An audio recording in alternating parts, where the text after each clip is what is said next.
नमस्कार, स्वागत है आपका इंडिया न्यूज़ के डिजिटल प्लेटफॉर्म पर। मैं हूं आपके साथ आपका दोस्त अतुल प्रताप सिंह।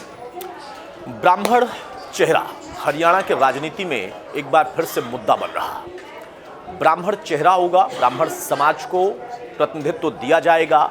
इस बात का जिक्र जब भूपेंद्र सिंह हुड्डा ने किया तो कई नेता उनकी बात का समर्थन उनकी पार्टी के अंदर करते दिखाई दिए, लेकिन कई ने अपने आप को उस बयान से दूर रखा।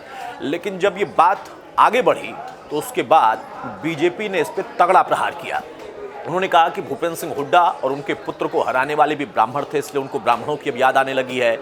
एक फॉर्मूला भी उन्होंने दिया था, उस फॉर्मूले को भी खारिज करते हुए बीजेपी ने कहा कि असल में अभी तक ये जातिगत जनगणना में उलझे हुए थे, लोगों को जातियों के तहत बांटकर अपनी राजनीति चमकाने की कोशिश कर रहे थे। और हरियाणा में जहां पर 36 बिरादरी की बात पार्टियां करती हैं, खासतौर से कांग्रेस करती है, हुड्डा साहब करते हैं, वहां पर अब वो अलग अलग जाति के हिसाब से डिप्टी सीएम की बात कर रहे हैं। सवाल दूसरा भी बीजेपी ने उठा दिया कि अगर मान लिया कि वो चाहते हैं कि एक ब्राह्मण चेहरा डिप्टी सीएम भी होगा, तो वो ब्राह्मण चेहरा सीएम क्यों नहीं हो सकता है?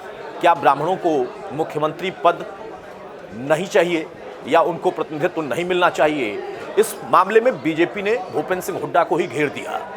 अब वहां पर बीजेपी की तरफ से तर्क भी दिया गया कि अगर वो ब्राह्मण चेहरा ले आते हैं, किसी को बनाते हैं, तो सबसे पहले तय करें कि सीएम कौन होगा, फिर डिप्टी सीएम की बात होगी। और अगर सीएम का चेहरा तय नहीं है तो भूपेंद्र सिंह हुड्डा तय कर दें कि हाँ, एक ब्राह्मण चेहरा होगा और वो कांग्रेस की तरफ से मुख्यमंत्री का उम्मीदवार होगा, डिप्टी सीएम क्यों। और यही बात कहते हुए पूर्व मंत्री रामविलास शर्मा ने कहा कि भाई हुड्डा साहब जो कह रहे हैं उसका कोई मतलब नहीं है, और ब्राह्मणों की नज़र इस बार तौलिए या जनेऊ पर नहीं है, बल्कि ब्राह्मणों की नज़र इस बार बड़ी गद्दी पर है। यानी सीधा उन्होंने संकेत दिया कि सीएम पद पर ब्राह्मणों की नज़र है। अब ब्राह्मणों के जरिए, बाकी जातियों के जरिए राजनीति तो होगी, लेकिन वहां पर हुड्डा साहब जब इस मामले को लेकर जनता के बीच में जाएंगे तो सवाल जरूर पूछेंगे। और विपक्षी खेमा, वो चाहे बीजेपी हो, इनेलो हो या जजपा हो, वो सभी कहेंगे कि जो जातियों के भले की बात करते थे, आज वो 4 जातियों की सिर्फ बात कर रहे, बाकी जातियां 36 बिरादरी, उनका आखिर क्या होगा? तो ये अपने आप में एक बड़ा मुद्दा